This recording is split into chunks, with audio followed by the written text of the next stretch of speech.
movies. You know, it does not turn around apparently. Well, and doing other things as well and all that. Trying to, it's an ever ending battle pretty much in regards of getting finished. But anyway, so I was looking at one of the churches in regards of so-called Mary and all that, and there was a symbol that well, I'll show it to you. Um, so Roman Catholicism is pretty much the perfection of paganism and the perfection of the deception of Satan. I remember a quote or reading from Tolkien, and Tolkien was trying to convert his friend into Roman Catholicism. According to what I read, I would like to find it again because would like to get some verifications. But one of the arguments he used was that that Romanism is the pinnacle of what we love in regards of paganism. It's all the paganism, put together in perfection, something of that nature. Sadly, I haven't been able to find the source that I read. Tolkien, that's the guy that wrote The Lord of the Rings. And of course, one of the things that I did when I became a Christian was to, get rid of the book, like that, was pretty, that was pretty straightforward, I think, in regards of that book. But sadly, I gave it away. I should have destroyed it. But anyway, yeah, that's a mistake on my behalf. But anyway, Tolkien apparently was a Roman Catholic, as I understand it, and he had his other friend that is also popular between, and he apparently went the other direction. Although I don't know if there's any fishy going on, but at least you never know in regards of. I can't remember the other guy's name, but a lot of people are using him. But Tolkien was apparently friend with this guy, and he wanted him to become a Roman Catholic. And one of the arguments, as far as I understand it, when they were out walking, was that Tolkien was, trying to convince his friend that, this is the pinnacle of what we love in regards of pagan bullshit and all that. This is all, the perfection of it all. That's a kind of a pretty extraordinary, claim. And sadly, I haven't been able to find that claim after I just remember reading it. I would have loved to see it again, actually, because that is very interesting. Why would Tolkien use an argument like that, But anyway, but according to that source, Tolkien saw it as the pinnacle of, pagan bullshit, all the, but anyway, the greatest deception of Satan that's out there, at least for our days. I don't know when the whole will be destroyed and all of that. Well, I guess people will, at some point, people just loves to be deceived, so. And the demons helping on that. But anyway, so this is so-called Our Lady of the Conception of the Capuchins, Rome, Italy. There's a lot of symbols in Rome for sure that, are very interesting compared to if you look at, Sumer, for example, pagan bullshit and all that. Anyway, so I found this on the wall. Now, sadly, I can't make it any better quality than this. But this reminds me of something. You have the round here. It seems like you have the so-called feudalese, which again, goes back to Sumeria. You have, it seems like you have 4 of them. Then you have these sun rays going out and going out and going out. And then you have a circle in the middle with a circle inside of it. Now, sadly, the picture is not any better than this, so I can't see the finer details of it, sadly. but it does remind me of something that I've seen before. Now let's just a little variation, but still. So we'll go to Sumer, and I've searched on Shamash. Now Shamash is one of the pagan gods in regards of Sumer, also known as Uto, while Uto actually in Sumer, which is Shinar. And you can also see where you have a dot in the middle here. And if you go into alchemy, the circle with a dot in the middle actually represents the sun as well. If you look into alchemy, symbol for the sun and all that, you can look that up. But it might not be totally exact, but overall, there are some variations in I think it's very interesting to see. Now, in regards of pagan bullshit and all that, and in regards of Sumer, we have a picture, for example, here, and there's multiple of these pictures. Now, this picture is actually not so good because these three up here, which is representing the pagan trinity, and there seems to be a fleur-de-lis right there. 1, 2, 3. But anyway, you have the pagan trinity there, right from the very beginning of civilization after the flood. You also have, you have it here. That's a little better, I think, in regards to quality. You have the moon. That's the god Sin, the false god, of course. Then you have, I think this is Shamash, and then you have Venus over here. Now these are the symbols, and you can find these symbols again and again and again. And the more images you look at, the more you begin to piece the puzzle pieces together, in regards of the details and being better to discern what is actually there. But I think this is the Shamash, the big Shamash over here, and there we have Venus. So this is the pagan trinity, and here we have a close-up of it again, circle, and so this is, these are some of the pictures where they have these roles from Sumer, as in regards of Uto, and Uto is Shamash, so that is the sun god. And you have these roles which they then fix out on clay, and apparently it seems they must have a lot of those because there's a lot. Now, of course, the new pagans in nowadays are, going with the same thing. Here we have some, again, more symbols. Now, there are different symbols that can represent, it seems like we have the moon god, we have the sun god, and then we have Easter or Inanna over here. It's a little hard to see, I'm not, I'm doing the best that I can. Here we have the symbols again, and here we have as far the fleur-de-lis, you have one to the left, one to the right, and one going up, pretty much looking like the so-called fleur-de-lis, and it seems to actually be connected with what? Well, the pagan trinity here representing, and of course we see that as well in our days in different places. Here we go, here we see Venus.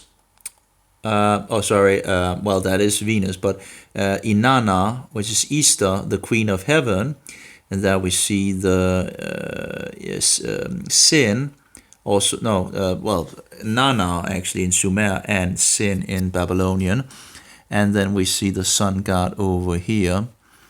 So you have again the Trinity bullshit, again the pagan Trinity bullshit, and the thing is, the difference with the Trinity of the Bible and the Trinity of the pagans are that there is this female aspect of the, and of course there's a lot of push in regards of God trying to get female characteristics into him.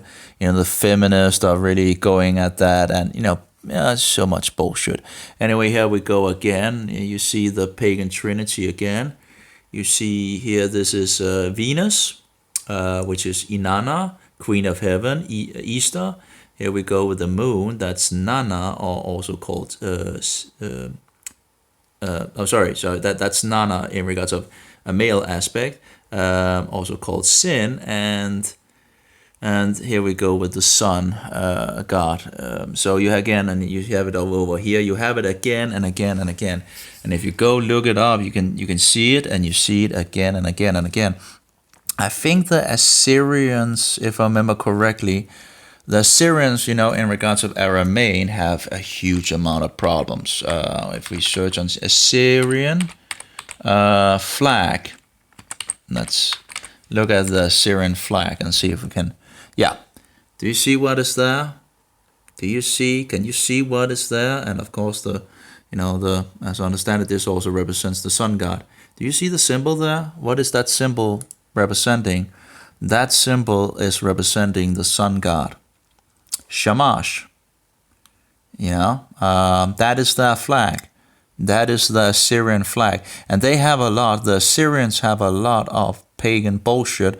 I remember seeing, at least twice, I've seen where you see the satanic eye, so in regards of the Assyrian, they have a music video, for example, and you then see the eye at the last part, and I think it was yesterday I saw another one.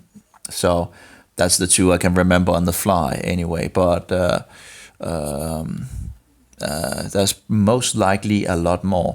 Here we go again, where you have the wings and you have the Shamash, and actually you have 1, 2, 3, 4, 5, 6, 7, 8. You actually have Easter inside with a circle. Anyway, so that's the thing. When the Bible talks about plurality in regards of God, it might actually be because the pagan gods are also in regards of plurality. At least as already at Sumer, you already have two triads. But again, the important one that seemed to have gone out in the world is in regards of the moon and Venus and the sun.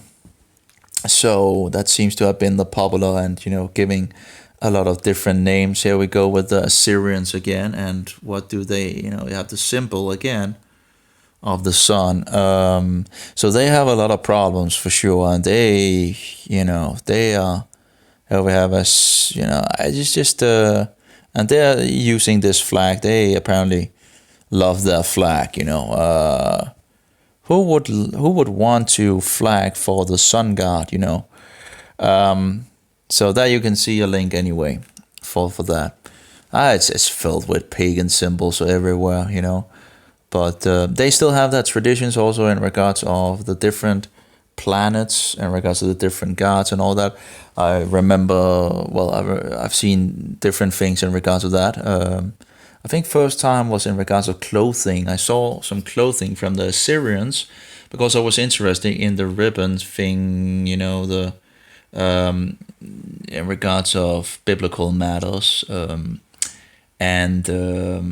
as you can see, people are still doing this in our days. The paganism is very popular in our days. Star of Shamash, and it's a charm necklace with round pendant and all that bullshit. So again, you can find verifications on many levels in regards to this. There we actually have again this Assyrian flag with that bullshit. And again, picture after picture after picture, you can see these things. Something is going on, and in regards to the story of it, it's they say there are variations in the stories and this and that, but the popularity of this Trinity, we must it's interesting how it's that there seems to be somewhat of not totally certainty what they actually believed about this, and yet you can still find information, but it's a little blurred. It seems like they don't want to talk about that Trinity. They want to talk about all the other gods and all that in regards to Sumer, but it seems like they're skipping this Trinity, pagan Trinity of old, and you just have to wonder why. Here we have, I think this is actually a symbol of Baal found in Israel, if I remember correctly, in a temple for Baal. So some believe that Baal is actually the sun god. I don't really know. Actually, it's a symbol of the Canaanites. Baal Hatzor square.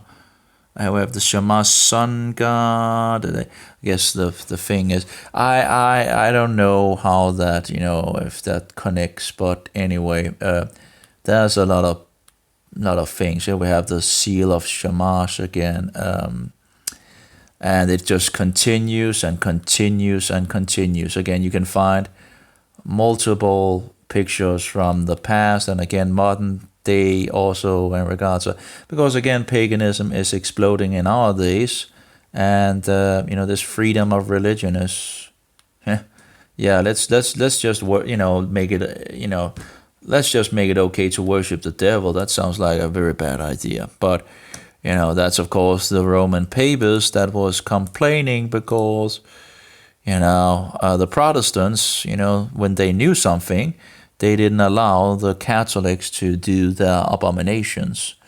So here we have another picture, but there's a lot of text, and I'm like, there's a lot of text on these, and you see there's text here and there and all that. I'm like, so you're telling me that nothing of that text explains these things?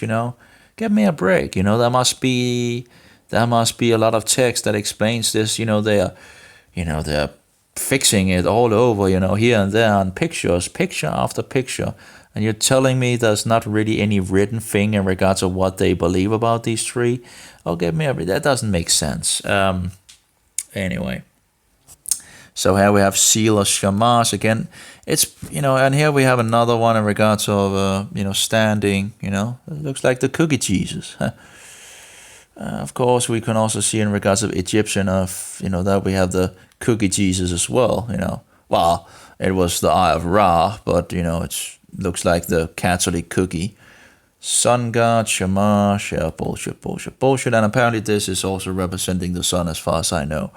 Again, different symbols, things are evolving here and there and so forward. And again, so, and so forward and so forward. Of course, in regards to the 8 candles, it's not biblical either. That's the Jews running around with this 8. And of course, they actually called the middle candle Shamash. I think it was. Wasn't it Shamash? Yeah, it was Shamash. I think it was Shamash. Now, of course, they say it means servant and all that, but it's very interesting, that the practice is actually done at the winter solstice, and that, well, there's a lot of links in regards to that. I wouldn't do it anyway. I would keep far away from that. Oh yeah, there's something in regards to the cross, actually. I think you can find some crosses on the Sumerian pictures and all that. But anyway, you have some more pictures. You can go look it for yourself and all that. But and actually, I should probably not care about all these pagan bullshit things. But hopefully, people will come out of this wicked system of Roman Catholicism. But it just, of course, there's some little variations, but symbolic and all that. I think we have the old pagan mystery religion. Well, it's just in our face, all these symbols. And the thing, of course, is if we could actually know what they knew about it in Sumer, in regards of the story and all that, we would probably have what they believe in nowadays. Some, just maybe a little. Oh, hey, by the way, 4 horses can also be in regards to representing of the sun. God, riding behind. Again, different symbols and all that. What do we have here? Actually looks like, what do you call it? Easter. Inanna, yep, that's Inanna, Easter. So as you can see, 1, 2, 3, 4, 5, 6, 7, 8.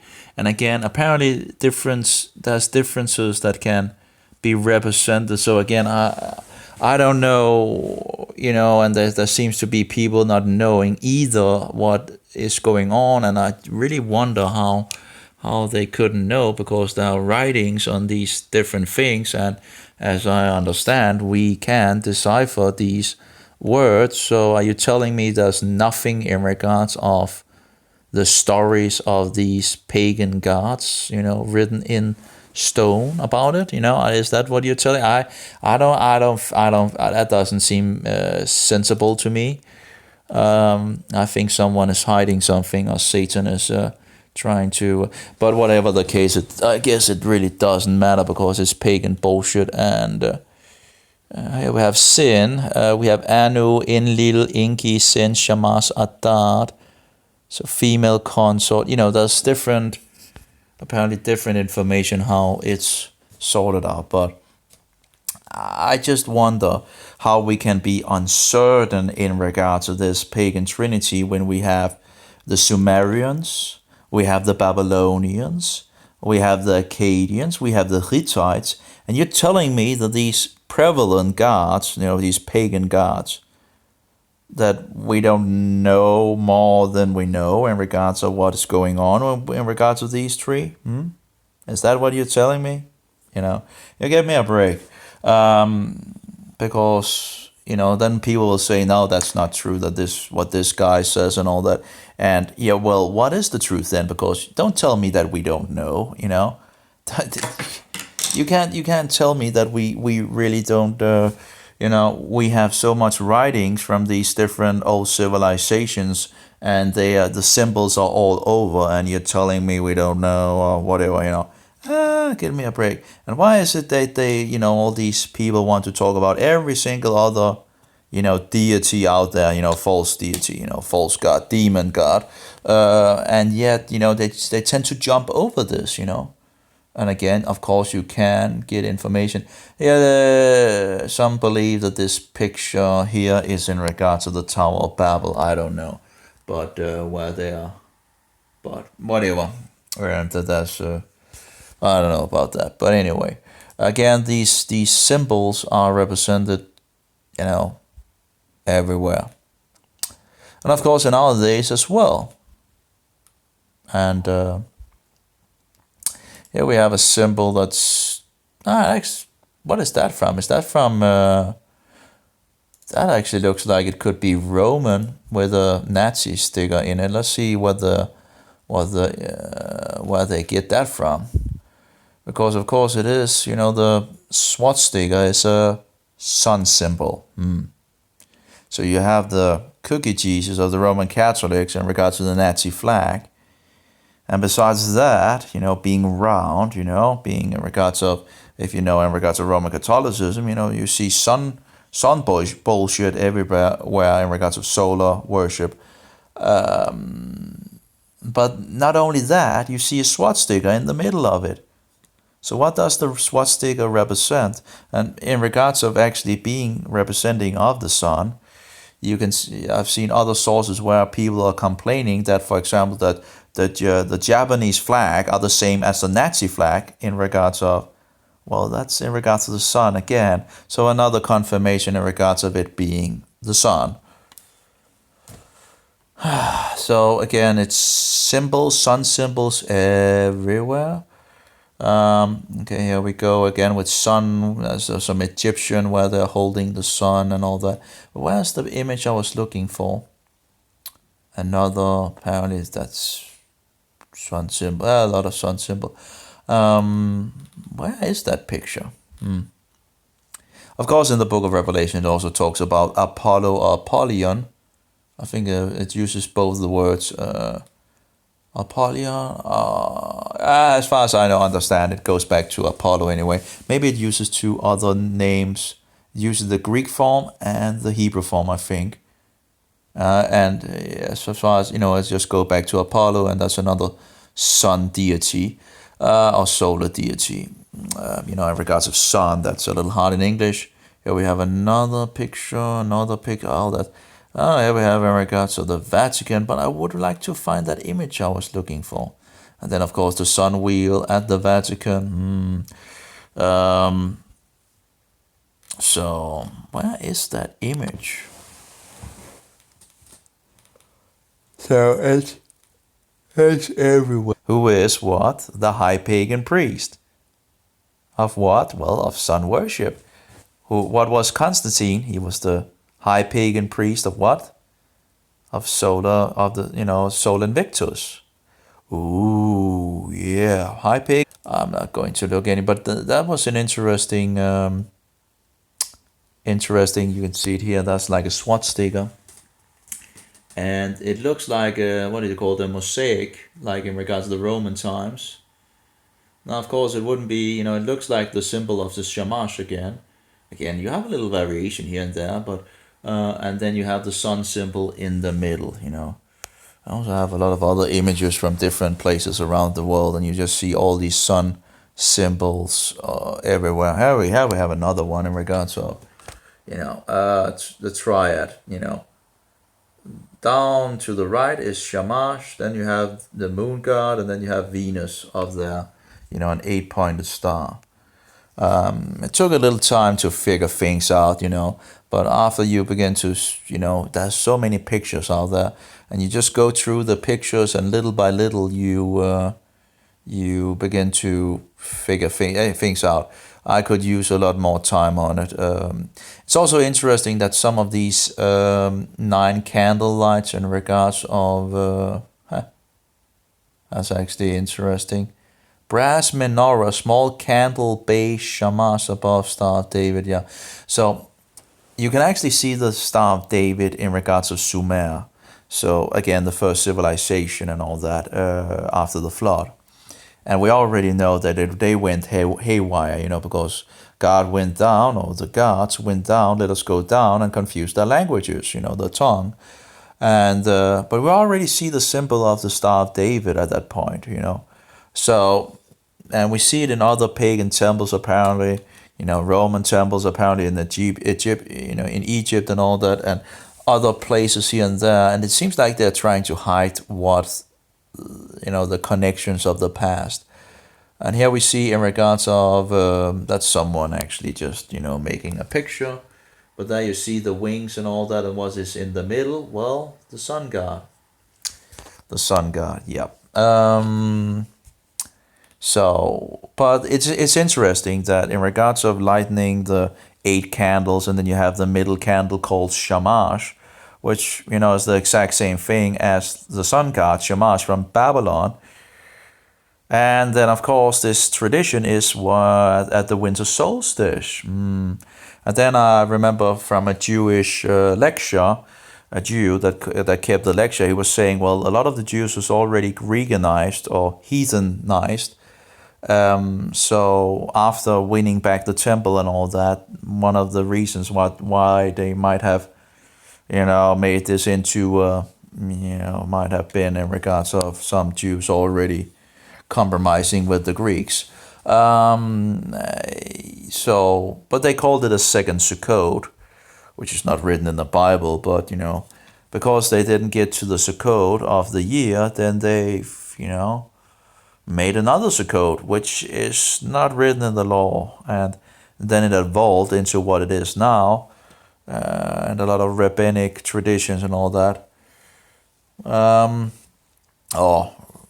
Rabbinic, you shouldn't call anyone rabbi than Jesus Christ. So usually call them rabbis, the rabbis. So that would be, what would that be?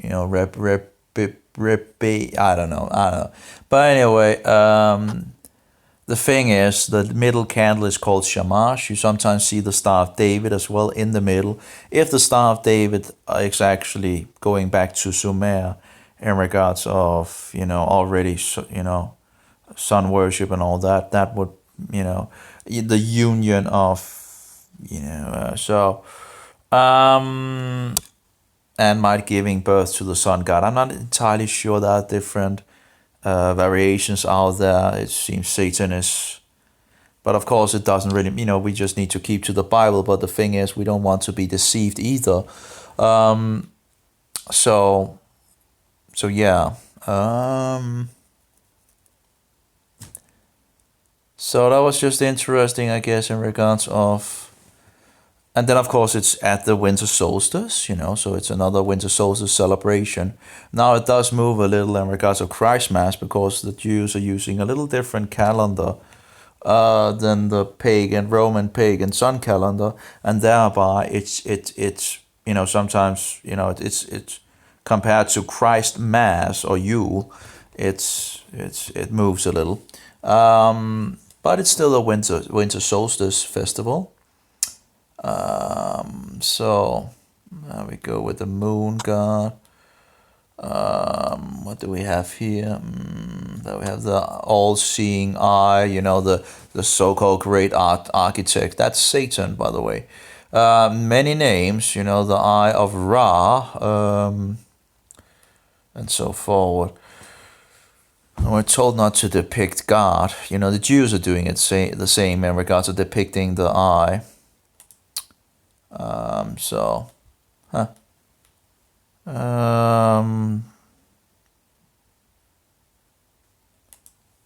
I don't know where they fix in regards to the moon and the and star of Shamash taken from Babylonian clay tablets. The star and crescent is very ancient, dating back to early Sumerian civilization, where it was associated with the sun god and moon goddess. Well, again, that seems a little conflicting, because the moon would be, not a goddess, but a male characteristics. And later with goddesses Tanit and even Diana, the symbol remained in near constant use and was eventually adopted into the battle standard of the Ottoman Empire or something like that. I would guess it ends at that point. Again, there's some conflicting information here and there. I don't think the moon god would be female. If you look at the dictionary, it also talks about Shamash. And as far as I can gather, it's a male deity. And then you have Easter, which of course is a female deity. Of course, they have the things with that seems to be going back to Sumer as well, in regards of the, what do you call it? The Mohammedans do it, the Roman Catholics are doing it, and the Buddhists, I think, and the Hinduists, and the New Agers, and all that. And pretty much, it's all around in regards of the beads, the beads. And then actually you can find that, as far as I can see, in Sumer.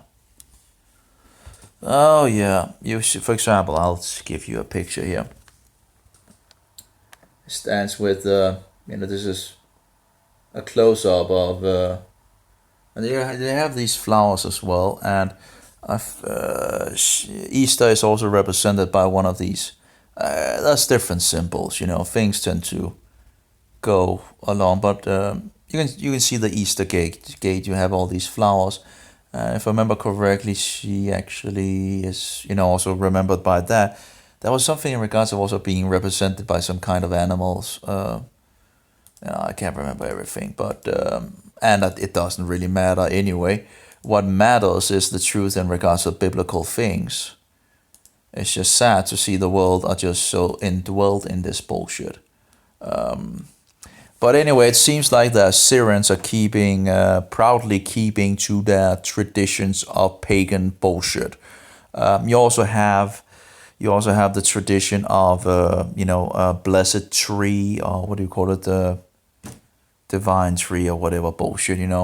The Druids had the same thing in regards to the oak tree, it seems, and of course we have the evergreen tree, and you see all these pagan traditions, pagan bullshit traditions. But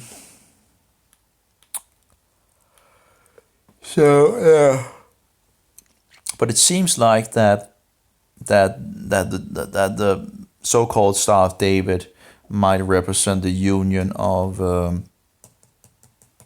I would think it would be in regards of union between the moon god and Easter, and then being pregnant with the sun god and bearing, but anyway, that makes somewhat of a sense, in regards of, but then again, there's different variations of stories out there, and someone must be wrong, and someone must be putting out false information to maybe dilute the waters, or pollute the waters, I guess it's called, to not figure out what is going on. There you see the sun god in the, you can just see it. I don't know if Venus is part of that, but you see the moon god, and you see, as far as I understand, Shamash, but it might be that might be representing the union with, I don't know, or maybe it's East. I don't know. I don't know. It looks like the sun god, at least that is there. I don't know what they were. Actually, there's a game in regards of Sumeria where you have these different gods and all that, and you're doing all these wicked things to please the gods. We are indoctrinating our children. Satan is very clever. If you're one of the things that makes learning fun. Game. When you're playing a game and having fun, you're not even realizing you might actually be learning something, and you might actually be learning something bad. It's interesting how few games we actually have that actually, because we have the possibility of making tremendously great games based on truth and learning, making it fun while learning something that is valuable instead of all this bullshit. But games are used to promote Satan's agenda. Television with all these different programs are used. Here we have the solar deity. This seems to be from my place of the country. They say it's a solar deity. It's called what do you call the sun wagon in English? I think it's from Denmark actually, which I'm from, and solar deity. Again, so solar worship is all over the world, and it's still all over the world. So yeah, so it just continues, I guess. Anyway, that's all. I just wanted to when I saw it, I was like, okay, that looks a little like But again, the occult, there's so much information in regards to the occult nowadays, and the demons are working hard. Oh, here we have the owl. Yeah, so many disgusting owls in Jerusalem. Statues of owls and all that, which is an unclean animal. And also a lot of bullshit in the old city for sure. A lot of things that should have been destroyed and under fire. Full of, witchcraft and charms and whatever bullshit and statues and idols and images. Just to the fire with all that crap. So, but anyway, that was a little in regards to that. I guess if we just want to see the image again, and I'm just thinking that looks like it could be a symbol of Shamash, and then having the triad in some sense. So again, Roman Catholicism is a facade of Christianity. They have totally, paganism with just a facade of Christianity. That's what it is. So that's all, I guess. Again, all these pagan things doesn't really matter much, because the Bible is the thing that we want to go by. But yeah.